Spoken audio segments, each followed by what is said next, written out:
O programa Democracia no Ar é um espaço onde os movimentos sociais do Ceará têm vez e voz. Agora, somos mais fortes e estamos levando nossa voz para outras regiões. Além da Atitude Popular e a Rádio Classista na internet, estamos também nas emissoras Liberdade AM, Canudos FM de Boa Viagem, Rádio 25 de Maio de Madalena e Camponesa FM de Crateús. E no Facebook, na página Democracia Participativa CE. Essa é a rede cearense de comunicação popular, que leva até você notícias diferentes que mostram que outro mundo é possível a partir de uma informação do campo popular e democrático. Democracia no Ar, de segunda a sexta, das 10 às 11 horas, comigo, o jornalista Márcio Rodrigues. Democracia no Ar. Olá, bom dia! Seja bem-vindo você. Começa a partir de agora, aqui na sua web rádio Atitude Popular, o programa dos movimentos sociais do Ceará. Democracia no Ar, com retransmissão pela web rádio classista da FETRACE, Canudos FM 104,5 e Liberdade AM, o 1310 de Boa Viagem. Camponesa FM 95,7 de Crateús e FM 25 de Maio 95,3 de Madalena. Assim, formamos a partir de agora a Rede Cearense de Comunicação Popular para a transmissão das lutas e ideias dos movimentos sociais do Ceará. Democracia no Ar é um programa idealizado pelo movimento Democracia Participativa, que em sua fanpage no Facebook retransmite também, a partir de agora, o programa Ao Vivo. Esse programa tem produção e apresentação de Márcio Rodrigues. Abertura técnica e intervenções comigo, Jonathan Neto. Temos o apoio cultural da AFBNB, Sintaf, Mova-se, Sinfarce e o Show Advogados Associados. 10 horas, 2 minutos, eu convido a dar sequência ao programa. Márcio Rodrigues, bom dia. Obrigado, Jonathan Neto. Amigos ouvintes, estamos começando Democracia no Ar pela sua web rádio Atitude Popular, o espaço dos movimentos sociais do Ceará. Obrigado pela audiência e pelo apoio da AFBNB, Mova-se, Sinfarce, Sintaf e o Show Advogados Associados. Além da Atitude Popular, o Democracia no Ar está em rede com as emissoras Camponesa FM de Crateús, a 25 de Maio FM de Madalena, Classista, web rádio da FETRACE, Liberdade AM de Boa Viagem e, ao longo de sua programação, a Canudos FM também de Boa Viagem retransmite esse programa. Também estamos no ar, ao vivo e a cores, para todos que quiserem nos acompanhar no Facebook do Movimento Democracia Participativa CE. Afinal de contas, Democracia no Ar é um espaço para dar vez e voz aos esquecidos e criminalizados pelos meios de comunicação tradicionais. Aqui os sindicatos e as organizações em defesa do meio ambiente, os movimentos por direitos humanos e os defensores dos direitos difusos serão ouvidos e poderão se manifestar de maneira livre e independente. Ouvir representantes de minorias e ampliar a voz de quem não possuía um canal de comunicação entra no ar agora. Democracia no Ar. Na edição de hoje, vamos receber Marina Valente, jornalista e estudiosa da comunicação sindical, e Terezinha Braga, que é médica e coordenadora estadual do Sebrapaz e dirigente estadual também do PCdoB. Elas vêm ao programa para falar sobre o precariado e como essa realidade acontece no mundo da medicina e como as mudanças na legislação trabalhista dialogam com essa nova realidade e essa realidade que já existe há algum tempo nesse mundo da medicina. Bom dia, Terezinha, muito obrigado pela sua participação no programa. Bom dia, Marina, também, muito obrigado pela sua participação. Bom dia, Márcio, bom dia, ouvintes, bom dia, aqueles que nos acompanham no Facebook. Antes da gente começar, um recadinho aqui para os nossos amigos ouvintes do Democracia no Ar, o programa dos movimentos sociais do Ceará, que vocês podem participar, ok? Estamos começando o programa e gostaríamos de convidá-lo a enviar sua crítica, sua sugestão, sua opinião, enfim, sua participação. Anote aí um telefone que vocês podem enviar mensagem por WhatsApp, 98206-3106. Vou repetir, código de área é 85. O telefone é o 98206-3106. Participe, aqui é Democracia para todos e todas. Temos aqui alguns recados para começarmos o programa já informando os nossos participantes. O Congresso Extraordinário dos Jornalistas vai acontecer agora no mês de agosto. Fique ligado. Mais informações a gente vai trazer aí ao longo da nossa programação. E também vamos ter um programa especial com entrevista com a presidenta do Sindicato de Jornalistas na próxima semana. Temos um Cine-EFA, né? O veneno está na mesa, exatamente. O Cine-EFA, né? Cada brasileiro consome em média 5,2 litros de agrotóxicos por ano. Que coisa maravilhosa. É muito bom, né? Às vezes vem, aliás, é um bom tempero, né? Até quando vamos engolir isso? Após a exibição do filme, um debate com o Tiago Valentim, que é da Comissão Pastoral da Terra, da EFA de Jaguaribara. Não, Jaguaribana, desculpa. O Reginaldo Ferreira, que é técnico agrícola da Vale Assessoria, da EFA de Jaguaribara também. E a Fernanda Lima, que é nutricionista e responsável técnica do Programa de Alimentação Escolar de Tabuleiro do Norte. Vamos lá, isso aqui vai acontecer no auditório do SINCEP, né, dia 18 de julho. Opa, já foi? Não, né? Semana que vem. Vamos lá. A realização é da CPT, SINCEP e da Vale Assessoria, mas não é a Vale do Rio Doce, não se preocupe não, minha amiga Marina Valente. Temos aqui também a divulgação do 4º Festival Fortaleza Instrumental, Percussão, a Orquestra Solar de Tambores, são todos iniciantes. O Otto Júnior, o Marcos Suzano, que delícia, Marcos Suzano estará aqui conosco. O Marco Lobo, Orquestra Solar de Tambores, agora a de adultos. Caravana Cultural. Para mais informações, podem ligar para o 3226-1189. Shows, seminários, oficinas de 28 e 29 de julho no Teatro Sesc Iracema. A programação toda é gratuita. Vamos aproveitar, porque afinal de contas, depois dessa reforma trabalhista, né, minha gente? Poucas pessoas vão ter aí algum trabalho nesse país. Como é que vocês receberam essa ligeira mudança do sistema de relações de trabalho aqui no nosso país? Terezinha, eu gostaria de ouvir a sua opinião a respeito. Você que já foi presidente do Sindicato dos Médicos em 2 oportunidades, não é verdade? Isso. Bom dia aos ouvintes, aos que nos acompanham pelo Facebook. E, em primeiro lugar, eu queria parabenizá-los por essa iniciativa, por esse programa, Obrigado. que é de uma importância muito grande para que... Estamos aqui para fazer a contra-informação hegemônica. A Né? contra-informação é necessária, né? Nós sabemos disso. Principalmente nesses dias atuais, em que você coloca essas questões que estão acontecendo no nosso país. E nós, eu acho que o conjunto da classe trabalhadora, do movimento democrático, ficou estarrecido com as mudanças, né? Não foi, houve muita luta da classe trabalhadora, você viu que houve um posicionamento firme das nossas senadoras no Senado, né? Que fizeram uma manifestação pacífica, apenas sentaram à mesa e foram recebidas com truculência, né? Agora, perceba a sutileza da situação completamente absurda que nós vivemos. O senador Aécio Neves, que foi flagrado conversando com o Joesley Batista, dizendo a seguinte frase: temos que escolher um que nós possamos mandar matar antes de fazer uma delação. Isso foi gravado pela Polícia Federal. É muito grave, né? Okay? E isso não quebrou o decoro parlamentar. Outra coisa, foi identificado por meio de chips, né, em R$500 mil, né, disponibilizados pelo Joesley Batista para ser entregue para o senador Aécio Neves, que acabou numa conta, não se sabe por quê, de um outro senador chamado Zezé Perrella, lá de Minas Gerais também. Tudo isso aconteceu, e sabe o que aconteceu na Comissão de Ética do Senado Federal?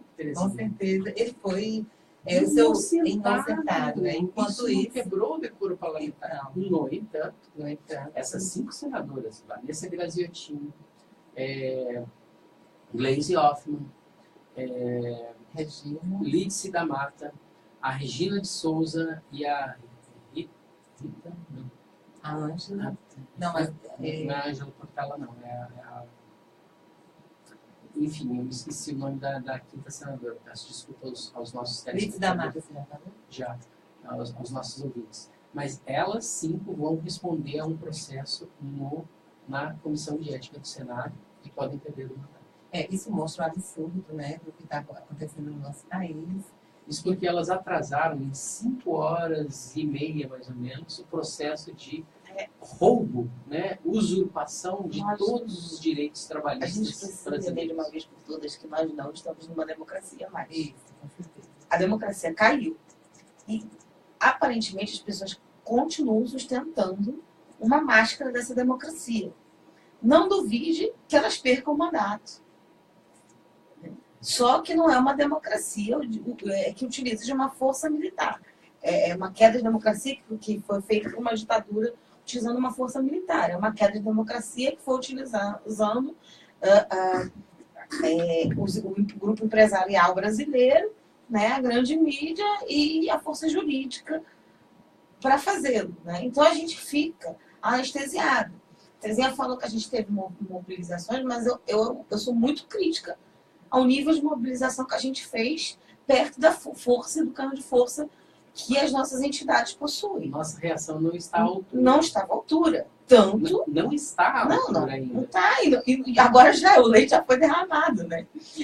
Só uma grande revolução para mudar o que aconteceu. Né? Não muda mais. Né? De maneira democrática. E o cenário, para mim, parece que não vai melhorar em nada. Né? Assim, se a população não acordasse, se as nossas lideranças não acordarem. Porque é assustador perceber que, eu até questionei isso nas minhas redes sociais, né? Eu sei quais foram as entidades que mandaram a gente para Brasília naquele dia. A minha pergunta é onde estavam todas as outras. Né? Porque a gente precisou dessas mulheres para fazer alguma coisa. Ou seja, guerreiras que assumiram todo um peso de um país que não estava fazendo o que deveria fazer. Né? E elas vão possivelmente pagar um preço por isso, porque nós não estamos numa democracia. E sim, elas podem perder o mandato. Né? Mas se não fosse por elas, né, o país não tinha feito nada. Não, de fato, é um golpe que vem se dando desde 17 de abril, né? Do ano passado. Nós acompanhamos aqui no nosso estado e no Brasil inteiro. Até então foram grandes mobilizações naquela data e que tirou da presidência uma mulher que foi eleita por mais de 54 milhões de votos. E naquela ocasião, e antes disso, inclusive, nós já dizíamos que no nosso país estava em curso um golpe. Né? A compreensão dessa realidade, ela vem sendo ainda, vem acontecendo, né, digerida, porque a força da mídia é muito grande. Se você prestar atenção, você passa 24 horas do dia sendo anestesiado e a mídia, sendo quer dizer, manipulada. E a gente diz o seguinte, que é um golpe parlamentar, midiático, né, muito forte. Então, a nossa classe trabalhadora, ela tem reagido sim. Agora, precisa de uma força maior, de um desenvolvimento maior e de setores, ampliar esses segmentos. Né? A gente vai precisar ampliar para enfrentar esse golpe. E esse golpe ele vai se dando desde então e vai assim, aprofundando, né, a intensidade dele. Haja visto o que aconteceu agora. A gente, por exemplo, se nós fôssemos discutir... Veja que absurdo, né? Só para colocar mais um molho aí, para que você possa dar continuidade ao seu comentário. Você destrói todos os direitos trabalhistas conquistados ao longo de 70, 80 anos de lutas, e no dia seguinte você pega o principal líder da oposição... Que vem dessa luta sindical. Que vem dessa luta sindical, e você simplesmente condena ele. Sem nenhum tipo de prova, né? Totalmente. Mas condena. E se você pegar a mídia, né, para fazer a ligação final daquilo que você estava dizendo, se você pegar a mídia, você pegar aí todos os grandes jornais, em seus portais, obviamente, porque ninguém mais compra jornal hoje em dia, não sei porque ainda gasta papel. Se você pegar todas as rádios all news, porque não são muitas, mas existem rádios all news aí espalhadas pelo Brasil inteiro.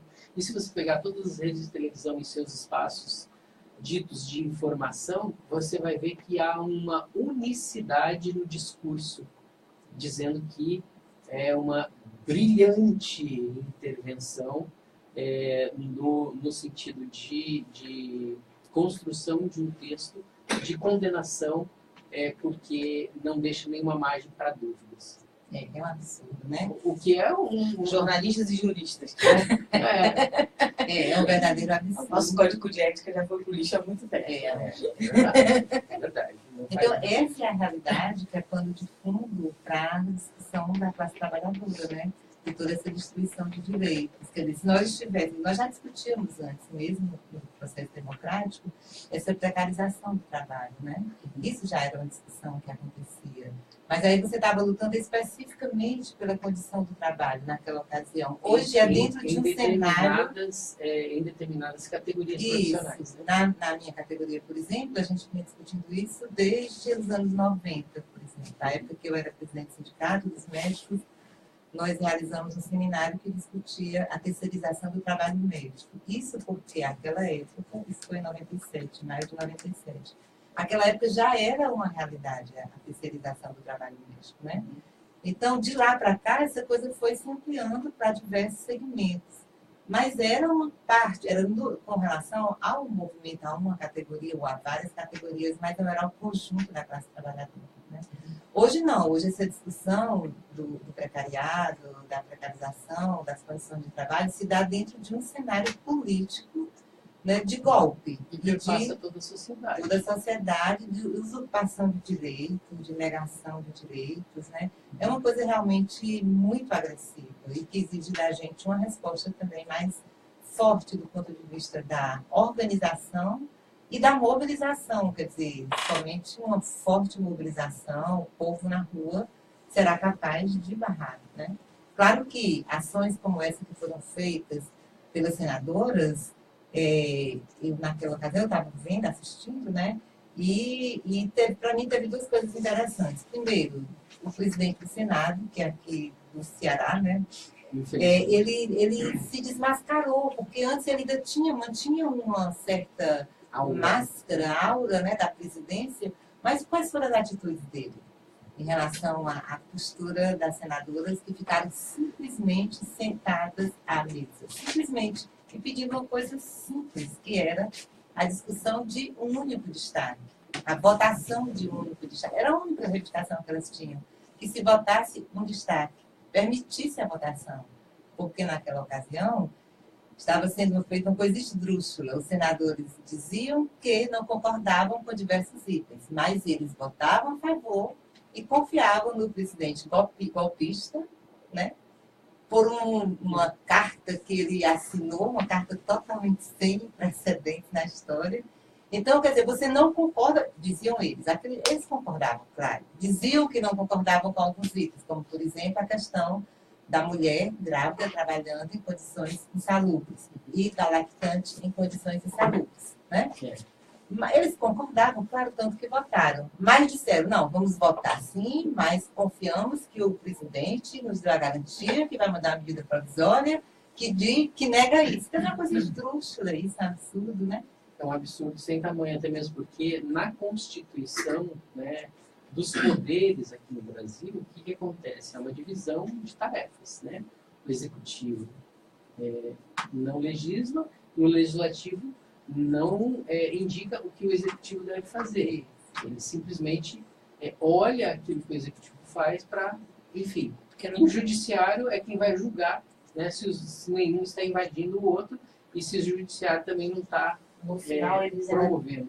Nós ainda tem a vã esperança de que serão reeleitos. Então, como tudo é midiático, no fundo, é para você botar nas costas de um homem que já está derrubado ou abatido, que é o Temer, de certa forma, queimado de todas as formas, a responsabilidade dos atos dele. Ou seja, nós temos políticos que nem assumem os seus próprios atos. É nesse nível que a política, que certos políticos brasileiros se encontram. São homens que não têm a capacidade nem de assumir aquilo que eles são.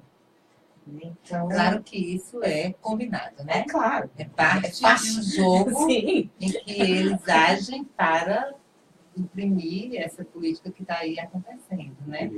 Não é uma coisa assim dissociada, né? Eles estão agindo em acordo. Existe um Tanto é diálogo que agora, passado o episódio, né?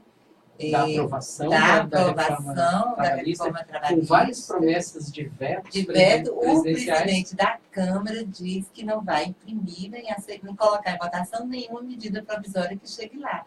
Então, assim, é um Para jogo. mudar aquilo Suponhamos que foi que fosse. E o presidente já falou que não vai colocar, inserir a questão do imposto sindical. Isso. Ou seja, né, tudo É tudo para. construído e constituído para realmente, né, Cada qual fazendo a sua parte, né? acabar No com golpe. E fazendo algumas, inclusive assim, são táticas que são conhecidas de uso da comunicação para a política, que é você exaurir o seu adversário, bombardeando ele de informações. Então, o tempo todo, o adversário, que é o povo, é bombardeado por nós vamos fazer, nós não vamos fazer, nós vamos fazer, nós não vamos fazer. Então, nós não temos capacidade de força mobilizatória, a gente não sabe o que realmente vem, né? Então, a gente fica anestesiado, fica sem reação, fica cansado. A sensação das pessoas também é de muito cansaço em relação a tudo que está acontecendo. Agora, é preciso dizer que tem um cenário absurdo que diz respeito à precariado e à reforma trabalhista. Vamos tentar entrar na questão do precariado, tentando retomar aqui. Eu sei que alguns ouvintes já nos ouviram falar a respeito, mas a grande maioria talvez não tenha ainda ouvido. O que é o precariado, Marina Valente? Você pode nos auxiliar? Pronto, ele foi criado e desenvolvido primeiramente por 2 pesquisadores, o Guy Stend e meu Deus, a memória falou, enfim. O conceito. E o Robert Castro, ponto. E aí, no Brasil é estudado por Rui Braga e Giovanni Alves, tá certo? Inicialmente, os 2 pesquisadores iniciais vão tratar como se fosse uma nova classe social. Né? Os dois estrangeiros, né? Sim, Castro e o Stend, né? E no Brasil, o Giovanni, principalmente, que é o pesquisador que eu gosto mais de estudar, do que o Rui Braga, ele vai tratar que se tratam de uma categoria dentro da própria classe do proletário, então eles são trabalhadores. São proletários. Né? Mas são trabalhadores com dificuldade de identificação de classe, ou seja, não se entendem trabalhadores o tempo todo. Tem horas que eles se entendem trabalhadores, outras horas que eles se entendem patrões, né? Ficam esse espaço de eu sou burguês, eu sou trabalhador, né? E constitui um perfil muito específico que seria de jovens trabalhadores com uma alta escolaridade, mas com condições precárias de trabalho. E aí, no nosso país, a gente tem um fenômeno muito interessante, porque nós temos mais empresários no Brasil do que trabalhadores de carteira assinada. Na verdade, o Brasil possui mais empresários do que os Estados Unidos. Você tem os números para nós? Por volta de 400 milhões de empresários para 48 milhões e contra 30 e pouco de trabalhadores em carteira assinada. Ou seja, é mais patrão do que empregado.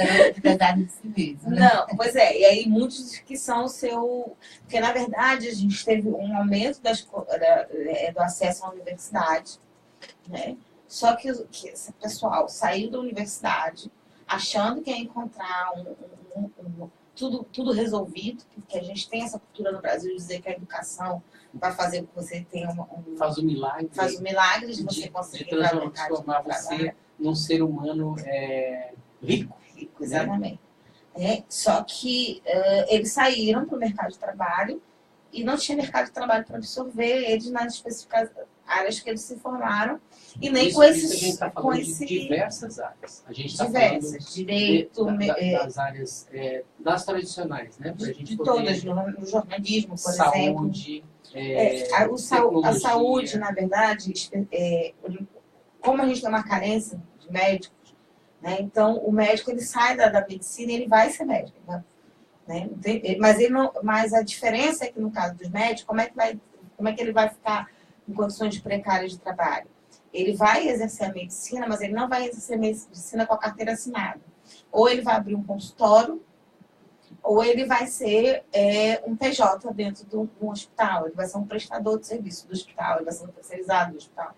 Ou seja, ele não vai ter... Não, terceirizado, na verdade, tem carteira assinada. Ele vai ser prestador de serviço de hospital. Então, ele não vai ter direito trabalhista nenhum. Na verdade, a gente teve até um episódio recente que eu precisei ir para o hospital, tive um problema de saúde, e o meu marido estava na recepção me esperando e percebeu a diferença de uniformes que tinham circulando dentro do ambiente do hospital.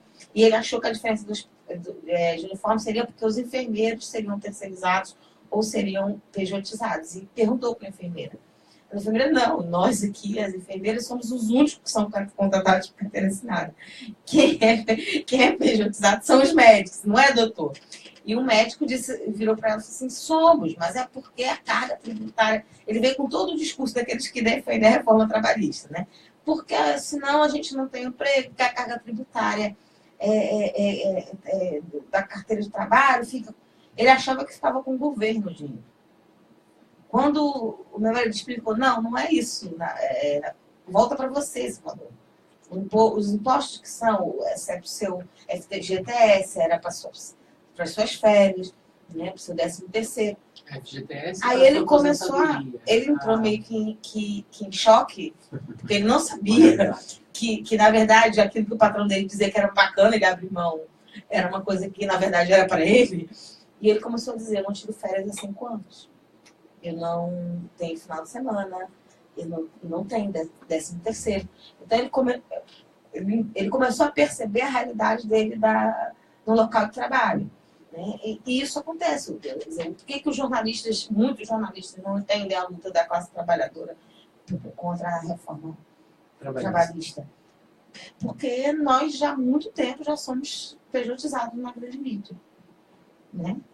Você pensar, por exemplo, o William Bonner é pejotizado, só que ele é um pejotizado que ganha 40 mil reais. que ganha o que nenhum outro jornalista no país ganha. Né? Mas isso é constante. E o discurso, inclusive, para a contratação dessa forma é dizer que não, vai ter mais tempo. Você tem uma jornada flexível. Ou seja, todos os discursos que estão sendo usados pelas pessoas que defendem a reforma trabalhista. Não, mas eu vou negociar o meu horário, vou negociar como se a gente estivesse em pé de igualdade, vou negociar o meu salário, vou negociar minhas condições trabalhistas, sem sindicato, tal, como se todo mundo tivesse as condições de vida que o William Bonner tem. Ou que talvez um médico, talvez no topo da cadeia da medicina, que é cirurgiões plásticos que lidam com estética, que ganham um valor, né, grande pelas cirurgias e tal. Mas não é a realidade. É assim, infelizmente. Bem, o médico, como entre outras profissões, ele, por definição, se considera um profissional liberal, né? Então, por exemplo, a realidade do consultório, para ele, em qualquer situação, na maioria, o médico exerce essa atividade do consultório, né? Essa própria realidade da atividade liberal, ela vem se transformando ao longo do tempo, né? Porque antes a relação era apenas dele e do paciente. Mas, embora muitos tenham votado a isso, mas depois de um certo tempo passou a ter como intermediário os planos de saúde, né? Que então o médico passava a se associar a um plano de saúde. Ele comprava uma joia, né? Não, aí é no caso da sua própria cooperativa, né? E aí ele é parte da cooperativa, no caso. Uhum. Que foi uma discussão que aconteceu começo dos anos 80, que era a criação da cooperativa de trabalho médico, cooperativa de médicos, sendo ele o próprio, digamos assim... formador dessa cooperativa. E ainda tem essa compreensão. Depois se formaram cooperativas de especialidades, e essas cooperativas de especialidades, que são no sentido de agregar profissional daquela especialidade e dar condições a ele, né, ou lutar pelas suas condições, também passaram a ser intermediárias do trabalho médico, né? E depois essa relação foi mudando, então, quer dizer, já houve uma alteração dentro da própria atuação da atividade liberal apenas, né? Ela foi se transformando, mesmo que ainda não chegasse nessa realidade colocada da precarização plena, né? E depois tinha os funcionários públicos. Eu, por exemplo, exerci, agora eu me aposentei no ano passado, outubro, mas eu exerci durante 34 anos minha atividade médica no serviço público. Essa eu nunca exerci no setor privado, né? Essa é uma característica, muitos fazem isso, outros não, e muitos têm as mais diversas formas de relação de trabalho, né? Bom, essa compreensão, muitas vezes, a própria categoria, ela não, como a Marina falou, ela não está consciente disso, né? Porque, inclusive, ela fica numa jornada estimulante de trabalho, em vários locais de trabalho, né? Então, quando no exercício da presidência do sindicato, na época, nós lutamos muito por duas coisas. Primeiro, para a realização de concurso público, né? Já tinha havido, eu, por exemplo, entrei por concurso, o concurso foi em 81, entrei em 82. Então, teve um concurso enorme aqui no Estado, toda a relação que existia de emprego no Estado passou a ser através do concurso público nessa ocasião. Eu vou pedir licença para você, Terezinha, que a gente precisa fazer um intervalo nesse instante. E a gente retorna tomando a partir daí. Tudo bem. Não perca a linha de raciocínio, por favor. Agora eu vou convocar ele, Jonathan Neto, para fazer o nosso intervalo aqui do Democracia no Ar. Rapidinho, bem rapidinho mesmo. Agora são 10 horas e 33 minutos. Para te agradecer a você aí que está do outro lado, né, conferindo o programa Democracia no Ar, que é um espaço dos movimentos sociais do Ceará. Para dizer também que nós temos o apoio cultural da FBNB, Mova-se, Farce, o Show Advogados Associados e Sintaf. Tem uma pergunta do Luiz Estamos ao Gonzaga, vivo nas emissoras do Atitude Popular, Web Rádio Classista, Liberdade AM de Boa Viagem, Camponesa FM de Crateús e 25 de Maio FM de Madalena. Logo mais, no decorrer aí da sua programação local, com certeza também vamos ter a participação da Canudos FM, que vai reprisar o programa na íntegra para você. Estamos ao vivo na página Democracia Participativa CE, no Facebook também, tá bom? Esse programa, o programa Democracia no Ar, é uma realização do movimento Democracia Participativa. Rapidinho, obrigado pela sua participação, compreensão, e voltamos com a segunda parte do programa de hoje com Márcio Rodrigues. E já voltamos, já convocaremos aqui a Terezinha Arruda, vamos aos recadinhos. Não, desculpa, a Terezinha Braga. Foi mal, Terezinha. Muito mal, me desculpe. Vamos lá. O Luiz Gonzaga Falcão nos elogia, um bom debate, né? E o Souza Júnior está pedindo para a gente não esquecer de duas coisas. A coleta de assinaturas amanhã, sábado, a partir das 9 horas, na Praça do Ferreira, do abaixo-assinado pedindo a anulação do impeachment da Dilma, que está sendo feito aqui no Ceará pelo movimento Mulheres com Dilma. E também o ato de solidariedade ao Lula e por diretas já, que vai se realizar no domingo, a partir das 15 horas, no Parque do Cocó, com diversas atrações artísticas, das 15 às 22 horas, lá no Parque do Cocó. Este ato está sendo organizado por diversos movimentos sociais e tem o apoio do nosso movimento Democracia Participativa. O Luiz Gonzaga Falcão, depois de elogiar o debate, ele pergunta se ainda podemos reverter essa lei. E aqui estamos nós de volta com a Terezinha Braga. Terezinha, você estava contando da sua experiência que durante a sua presidência do sindicato, vocês lutaram muito contra uma determinada realidade. E hoje em dia a gente precisa continuar lutando contra essa realidade por parte dos médicos que ainda atuam no serviço público. Será que ainda vai existir algum tipo de concurso público para a contratação de médicos no Brasil? Olha, ainda é constitucional, né? O ingresso no serviço público deve se dar por concurso público. É claro que essa realidade política atual modifica muito, altera e permite, porque, por exemplo, até então não era permitido a terceirização de atividades clínicas. E agora já é. Então, isso é um problema que vai ter que dialogar com a Constituição, porque é inconstitucional. E não foi através de uma PEC, né? De uma proposta de emenda constitucional. Portanto, o conflito vai existir e vai permitir a luta. Eu acho que a gente não deve perder de perspectiva, né, a luta, porque é uma forma correta de você ter relação no serviço público, né? É claro que a gente acompanha, e no caso da realidade nossa, da saúde e dos médicos especificamente, o ingresso à contratação através de cooperativas, quer dizer, isso é uma forma de terceirização, né? A própria empresa... Antes, como serviço prestado, antes era serviço prestado, hoje em dia é todo através de cooperativa, essa forma precarizada de trabalho.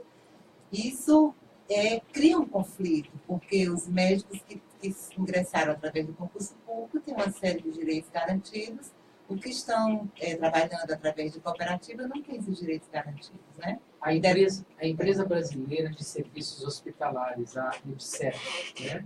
Ela faz seleção, né? Ela contrata por seleção. É uma maneira torta, né? Que o governo... exatamente. E aí a gente precisa fazer o minha-culpa, né?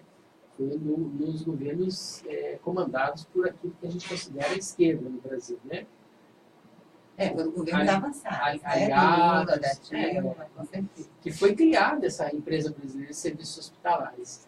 E ela é quem está contratando, por exemplo, para todas as fundações, né, que atendem aí por meio de hospitais públicos, hospitais universitários, né? Essa empresa, ela atua junto, foi criada para permitir a relação entre os hospitais universitários e o serviço único de saúde, né? Que antes os hospitais universitários, eles tinham, não totalmente assim, porque já existia outra empresa ao longo da existência aqui do Hospital das Clínicas e da Maternidade Escola, existia uma outra empresa que também fazia esse trabalho de contratação, né? Mas a justificativa foi no sentido de conseguir manter essa relação entre o hospital universitário, que era totalmente vinculado ao MEC, e o Sistema Único de Saúde. Porque com a Constituição de 88, toda a estrutura de saúde passou a fazer parte do sistema, que foi uma conquista muito grande, né? Muito melhor. Não só da área de saúde, mas do setor democrático do nosso país. A universalização princípios, né? Do direito à saúde, eu acho que isso a equidade, né? Importante. A universalidade. Quer dizer, o SUS é um dos sistemas mais avançados do mundo. É uma conquista aqui do nosso país. Agora ele está em risco. Mas se você for buscar a cobertura jornalística, você vai ver que tem, desculpa o uso da expressão, mas tem pau no SUS quase cotidianamente. Isso, porque tem interesse nisso, porque né? existem anunciantes que são do setor de saúde que não querem que o SUS dê certo. Mesmo porque você medicina, como todas as outras coisas, é considerado por esses meios de comunicação como um negócio. Exatamente. E as atividades de alto custo, todas são realizadas pelo SUS. Transplantes, SUS que faz. Então, assim, eu quero que você, como médica que atuou durante toda a sua vida profissional, fale novamente para todas as nossas... É que você disse que se aposentou. Não, mas eu não deixei de ser médica, né? Então, continua. Mas que você fale novamente para todos os nossos ouvintes e telespectadores, para que isso fique bem claro, para que a gente possa entender como funciona o Estado no Brasil. Hoje, inclusive, ontem o ministro, né? O ministro Ricardo Barros. É uma lástima. É uma lástima. Ele ontem fez, digamos assim, como ele sempre faz, né? Ele não compreende, ele não conhece, e o objetivo dele é destruir, precarizar o SUS, não só... acabar com o SUS. Acabar com o SUS, exatamente. E houve uma coisa interessante, que foi a reação das entidades médicas a nível nacional. Até uma coisa... assim, para a gente observar, porque nesse período de golpe, as entidades tiveram um outro posicionamento, até apoiaram, né? Até apoiaram esse processo que veio desde 2013, que questionava o programa Mais Médicos, tudo isso. Mas ontem elas... Quer dizer, há uma mudança, vai perceber que esse governo golpista não tem interesse nenhum de fortalecer o SUS. Nenhum. E é importante que a categoria médica, que eu estou tratando aqui da categoria médica, embora eu não esteja representando, eu sou uma profissional, né? Mas que a categoria médica, ela vai percebendo, e eu aposto nisso, entende? Mesmo que tenha uma grande parte da categoria, tenha tido posições com as quais eu não concordo, como, por exemplo, a questão do programa Mais Médicos, né? Que eles abominavam o programa. Mas é possível que a gente trave o debate, discuta a partir da própria realidade que eles vão viver nos hospitais, né? Então, que passe a compreender que esse governo é um governo que não tem interesse nenhum em fortalecer o Sistema Único de Saúde e, por consequência, não fortalece as relações de trabalho, né? Não fortalece os salários, não tem interesse disso. Precariza. Né? Precariza os salários e dificulta a vida dos profissionais. Fechamento, inclusive, de hospitais importantíssimos no Rio de Janeiro. Então, lá no Rio de Janeiro está vivendo um drama na questão da saúde, grande, né? Lógico que é relacionada com a realidade política que vive o Rio de Janeiro, que é mais, quer dizer, faz parte da realidade do país, mas lá por questões específicas eles vivem muitas dificuldades, né? Então, tudo isso nos remete a uma necessidade de ampliar a luta. Daí que é muito importante essa discussão que a Marina faz, que ela tem um grupo de estudo da questão do precariado, né? Constitui um grupo de estudo. Isso é uma questão de compreender teoricamente como que essas coisas se dão, porque a gente sente na prática, mas é preciso que veja os fundamentos, né? Isso é muito importante. Eu parabenizo a Marina por essa iniciativa. Ontem mesmo nós participamos de um debate lá no Comitê Municipal do PCdoB, em que ela e mais de duas outras profissionais, Maria Pereira, era a Maria e a Viviane, tratavam do tema, né, do precariado que tem estudado, tratam, e colocando lá o público era a juventude, mas é um debate que interessa a toda a classe trabalhadora, né? E a sociedade. A sociedade. Então, se a gente estimula essa discussão, se a gente, em todos os aspectos, eu queria também registrar que aqui no Ceará e em outros locais do país, nesse ambiente de golpe, os profissionais se reuniram e constituem, nós fazemos parte de um movimento que é Médicos pela Democracia. Quer dizer, é um movimento de resistência. Né? Resistência à política e resistência às questões também específicas, né? São pessoas que não concordam com não tudo isso que está sendo é. colocado por meio de quem está com o poder na mão. Quem está com a caneta são os atuais senadores, deputados federais, presidente, ministros de Estado, que foram selecionados a partir de associações equivocadas, né? Feitas por quem foi eleito em 2014, e que acabaram dando um golpe, né? Uma traição baixíssima, de baixíssimo nível. Né? O afastamento da Dilma Rousseff chega a ser a coisa mais absurda que eu já vi na minha vida desde que eu nasci, porque a gente não pensava em viver essa realidade, né? Até 2 dias antes até o dia do golpe, pedaladas fiscais eram coisas abjetas, né? Colocado na mídia, colocado dentro do parlamento como uma discussão sem nenhum tipo de aprofundamento, mesmo com todas as evidências de que isso não representava nada de diferente. E 2 dias depois, eles aprovaram uma lei que faz com que a pedalada fiscal faça parte do escopo da legalidade do país. É um absurdo. Isso é um outro assunto que eu acho que é muito interessante, né? O termo pedalada fiscal. Por que esse termo é cunhado? A gente tem uma relação da imprensa com a economia no Brasil que é triste, né? O jornalista não entende de economia. O jornalista brasileiro ele não tem um aprofundamento das noções econômicas. E a gente tem muito poucos bons jornalistas econômicos. Então, eles têm dificuldade de entender os fatos e se é positivo ou se é negativo. Né?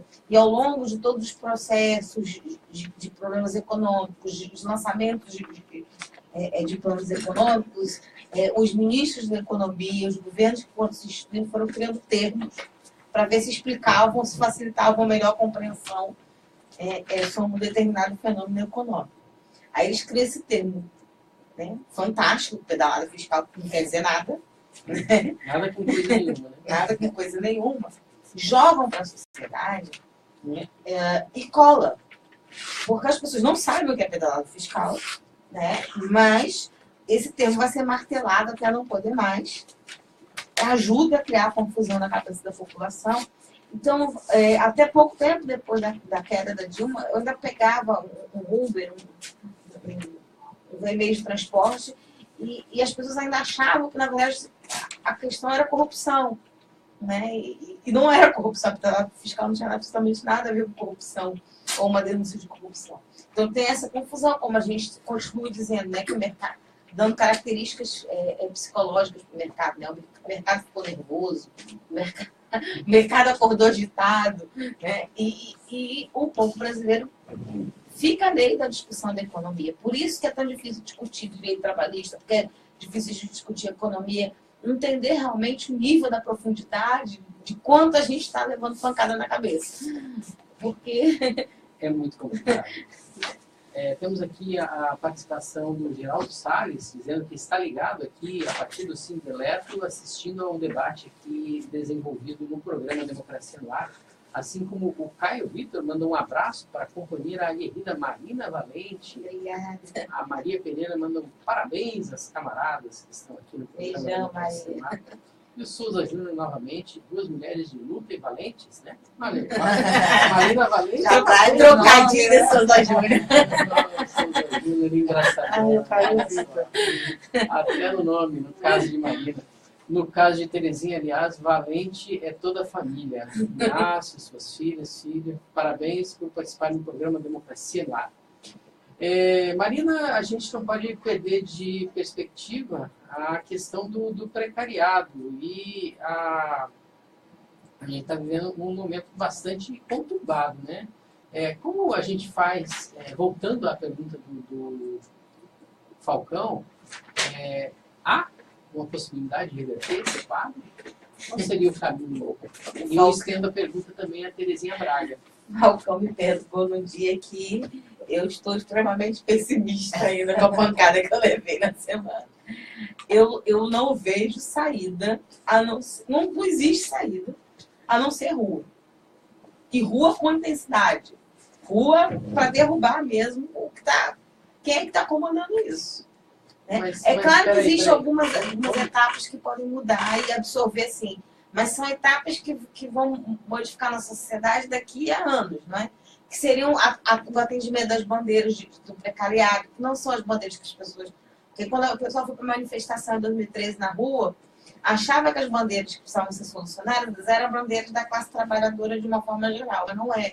Precariado, ele fala de hospital, por exemplo, quando o pessoal levantava aquela bandeira, né? Saúde, ele não estava falando do SUS. Embora quando ele verbaliza falando, porque o trabalhador sofre na fila do SUS. Ele nunca passou pela fila do SUS para saber se tem fila no SUS ou se realmente o trabalhador sofre lá. Né? E aí ele se identifica com a classe trabalhadora para fazer esse discurso. Só fazer uma pequena intervenção. Que na novela, né, e em algumas reportagens sacanas, manipuladas da grande mídia, para grande não, né, da mídia gorda, porque de grande ela não tem nada. Valorativamente ela é pequeníssima. E uma característica do precariado é a dificuldade de verbalizar. Então não é só porque ele se influencia, porque ele é tecnicista. Então, por isso que eu falei, quando eu falei da economia... lá atrás, para ter uma educação tecnicista, lá na década de 70, foi um grande erro. Você já dá o tom daquilo que realmente já está avançando agora com a reforma do ensino médio, que é você não dar a oportunidade de você discutir dentro do ambiente escolar alguma coisa mais profunda, como filosofia, sociologia, para você poder entender a sua realidade, o seu entorno. E ter letramento de mim. Quando eu falei da questão da pedalada, é muito isso, porque as pessoas não estão lendo essas entrelinhas, entendeu? Elas ficam nessa superfície da informação. Então, uma das características é essa dificuldade de verbalização do que estão sentindo, de externar sentimentos, de externar suas pautas. Então, possivelmente, quando eles falavam em saúde, eles estavam, na verdade, falando dos planos de saúde, né? do valor do plano de saúde. Porque o precariado, ele vai ser empresário, mas esse empresário vai ganhar R$1.000.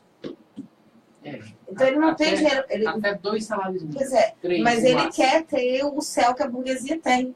Então ele vai fazer um plano de saúde, geralmente aqueles mais em conta, ou vai tentar se matar para ter um plano de saúde com mais possibilidades. Mas aí ele senta, fica esperando horas, ele enfrenta uma fila, porque na verdade a gente sabe que por mais que a gente tenha plano de saúde, o atendimento... Tem o SUS público e o SUS pelos planos de saúde. Né? Às vezes o SUS é bem melhor. A gente vai para uma UPA no Ceará, a gente é atendido rapidinho. A gente vai para um plano particular, a gente fica sentado horas com o filho chorando no colo, porque a fila do atendimento não anda, porque o plano faz isso mesmo, né? Faz as coisas não funcionar. Tem que pedir 20 mil autorizações para o menino ser atendido. Né? Então, assim, a angústia dele, na verdade, não era o SUS. A angústia dele era o plano de saúde que ele paga, caríssimo.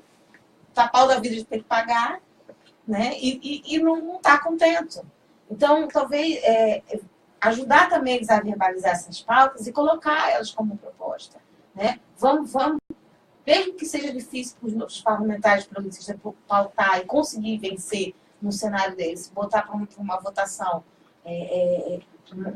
um projeto de lei que segure os valores dos planos de saúde, né? E que, no caso dos médicos, talvez remunere melhor, porque também tem essa questão do má repasse, né, financeiro para os médicos. Então, melhora essa relação desses sistemas de saúde privada, seja uma boa da gente começar a dialogar com o precariado. Né? A mesma coisa... uma coisa que frustra eles é ter que pagar altos valores de escola para os seus filhos, né? Nas escolas particulares. Então, ajudar essas verbalizações de pauta, ajudar que a relação do precariado passa pelas redes sociais. Na verdade, tudo isso começa lá no Forchan, nos Estados Unidos. 2015 não é um longo debate para trazer para aqui, mas começa pelas redes, que vai formar o Anônimos, que vai fazer a Primavera Árabe, que vai fazer as manifestações dos Ocupe e que vai cair naquele não é só por 20 centavos no Brasil. Né? E não é só por 20 centavos, mas é pelo quê, afinal das contas? Né? Não se verbaliza uma pauta quando se diz isso. Né? Eu queria fazer mais uma provocação, e aí eu convoco também a Terezinha a responder. A gente está aqui falando em relação ao Lula, que é quase certo que ele talvez seja eleito em 2018. Se houver eleições diretas em 2018, ele provavelmente vai ganhar. Agora, assim, adianta a gente ter um presidente da República, sabe? Bem, eu acho interessante essa sua pergunta, porque nos remete a entender que a situação que a gente vive no Brasil, ela não se dá apenas no Brasil, né? A América Latina hoje, que teve uma conquista crescente de governos populares, ela vem sofrendo essas ameaças, né? Nós estamos vendo aí a situação da Venezuela, que é uma situação grave, que tem havido denúncia em todo o mundo, aqui na América Latina, inclusive, que suscita a nossa solidariedade, né? Nós aqui, agora, como representantes do SEBRA-Paz, nós fizemos um debate em que veio o presidente nacional do SEBRA-Paz, e aí nós aprovamos uma carta de Fortaleza e que nós nos solidarizávamos com Cuba face às agressões do atual presidente, que rompeu todas as pequenas conquistas em relação a Cuba e Estados Unidos que foram que eles conquistaram, foram rompidas agora, né, com o Trump. A gente estava, inclusive, por ocasião do anúncio dele, a gente estava na 23ª Convenção Nacional de Solidariedade a Cuba, que o Brasil faz, né? E houve também um posicionamento firme lá dos que participavam. Então, a gente aprovou aqui a Carta de Fortaleza, Solidariedade a Cuba, Solidariedade à Venezuela, e a gente vê que no conjunto da América Latina tem isso, e a gente sabe que quem patrocina tudo isso é o imperialismo norte-americano, né? Então, quer dizer, o Brasil está dentro desse contexto, e eles não assimilaram, porque a questão do império mesmo, né, não admite, porque o Brasil é um país que tem um protagonismo na América Latina, né, que está exercendo esse protagonismo, não só aqui, mas também na África, em países árabes, né? As relações sul-sul, né? Conquistas acontecendo, muito interessante. Tanto que a gente diz, a gente não imaginava que isso pudesse acontecer no país, né? Mas só que a gente tem que ter a noção como é que a classe dominante se posiciona, né? Por isso, E a quem ela serve também, né? por isso eu reforço a pergunta no seguinte sentido. Na minha visão, de nada adianta a gente ter o Lula como presidente e não ter no parlamento representantes para dar sustentação. É um projeto, né? Hoje em dia a gente defende, o nosso partido defende a construção de uma frente ampla que tenha compromisso com o Programa Nacional de Desenvolvimento, que você tem que ter um projeto para o país, retomar o projeto de desenvolvimento, né? Retomar a democracia. Nós precisamos retomar a democracia. Quer dizer, a gente percebe, por exemplo, essa questão da condenação do Lula, ela foi forte por isso, porque ela, primeiro pela agressividade, não ter nenhuma prova, como ele mesmo diz, não, da prova que tinha, e o seu advogado dizia, a prova que tinha era a prova da inocência. E essa foi totalmente desconhecida. Né? Desconsiderada completamente. Aliás, não só isso, foi invisibilizada do próprio processo. Foram 5 itens para defesa e tantos outros, como ele falou, em 300 itens, né? que tem lá, ou 300 páginas que tem o processo. Bom, mas para a gente não perder essa perspectiva de olhar para o mundo, olhar para a América Latina e o Brasil dentro dessa perspectiva, desse contexto, para a gente se situar, né? Eu acredito, eu entendo que a Marina colocou do ponto de vista do impacto, que foi forte mesmo. Ontem nós vimos isso no rosto das pessoas quando estávamos realizando um ato de solidariedade ao Lula na CUT, que foi um ato importante de ter acontecido, né? Dos partidos, dos movimentos sindicais, populares, de mulheres, né? Manifestando a sua indignação e a sua disposição de luta. Mas, ao mesmo tempo, eu acho que a gente não quer dizer, eu acredito que a gente não deve perder a perspectiva. Eu acredito na capacidade de luta e de organização, né?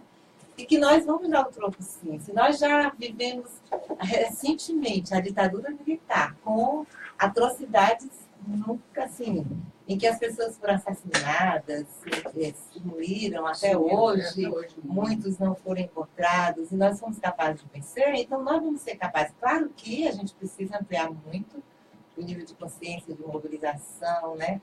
A gente precisa ir muito à luta mesmo, né? Não perder essa perspectiva e enfrentar. Nós vamos enfrentar em vários campos. Vamos enfrentar. Agora nós estamos tendo como palavra de ordem a questão das diretas, porque está ameaçado mesmo, né? Nós queremos derrubar o Temer. Aliás, como a Marina colocou, o Temer já é uma figura morta, né? Morta. Mas ele resiste, por exemplo, o fato da condenação do Lula. A condenação do Lula ontem teve... O fato dele ter aprovado a reforma trabalhista. Não, e teve uma proteção do Temer, não né? foi o Temer que aprovou a reforma trabalhista. Não, ele sancionou. Sancionou, assinou. Mas a gente tem que entender que ele só é o cara que está assinando. É verdade. Se não fosse ele ali, eles vão botar outro para fazer. Lógico. Porque, na verdade, quem está fazendo isso é quem não está nem dentro do Congresso. Quem está no comando desse golpe. A gente pode dizer assim, que a FIEC sancionou a reforma trabalhista, que as redes Globo da Vida sancionaram a reforma trabalhista, que Tasso, que Eunice. Infelizmente, o nosso tempo acabou, agora são 10 horas e 59 minutos. Estamos encerrando o programa Democracia no Ar de hoje. Agradecemos profundamente a presença da Terezinha Braga, da Marina Valente, e essa conversa sobre o precariado, ela precisa continuar aqui dentro do próprio programa Democracia no Ar, e ao vivo mesmo eu já faço um apelo para que a gente retome e marque uma certa agenda, porque é algo que precisamos discutir dentro da sociedade.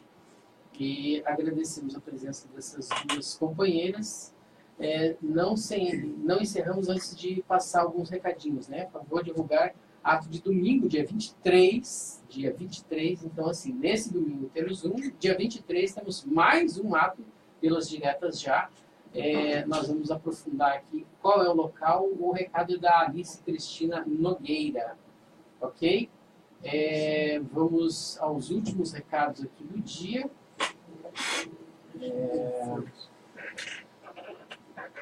É isso mesmo. Só uma agendinha. Hoje iniciou a preparação do Congresso da União Brasileira de Mulheres, acho que às 19 horas, 18h30, no Municipal do PCdoB. É a etapa municipal e nos dias 21 e 22 é a plenária estadual da UBM, União Brasileira de Mulheres, Seção Ceará. E nos conclama, né, a todas as mulheres a participarem. Não podemos perder isso aí como um foco, né? Com certeza. Todo mundo que quiser pode participar. Onde vai ser? Vai ser na Avenida da Universidade e na sede hoje, né? Na sede do Comitê Municipal. E nos dias 21 e 22, na sede da ADUS. Vai ser sexta-noite, no 21, que é um ato político de abertura. Okay. E durante o dia 22, onde haverá os debates, sábado, na sede da ADUS. As inscrições estão abertas para a Escola Nacional de Formação. A primeira aula vai ser no dia 17 de julho, às 19 horas, na Rua das Carmelitas, 149, centro de São Paulo. Estou falando aqui da Escola Nacional de Formação da CTB, exatamente, os precursores do movimento sindical. Vamos sugerir que convidem a Marina, né, Marina? Para ir lá na escola, origem do tratar da questão do precariado.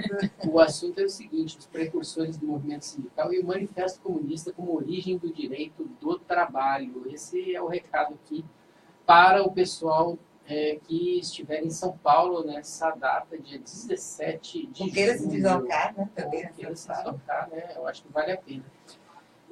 Então, encerramos hoje o programa Democracia no Ar e agora convocamos ele, o homem da voz de ouro da Atitude Popular, ele mesmo, Jonathan Neto, para encerramento de mais uma semana de trabalho. Obrigado a todos e todas que estão aqui conosco. Obrigado pelo carinho da audiência e até segunda-feira. Bater uma foto de vocês, né, para... 11 horas 3 minutos. Acabamos de ouvir o programa Democracia no Ar, que é um programa dos movimentos sociais do Ceará. Temos o apoio cultural da FBNB, Cintaf, Sinfarce, Mova-se e o Show Advogados Associados. A apresentação de Márcio Rodrigues.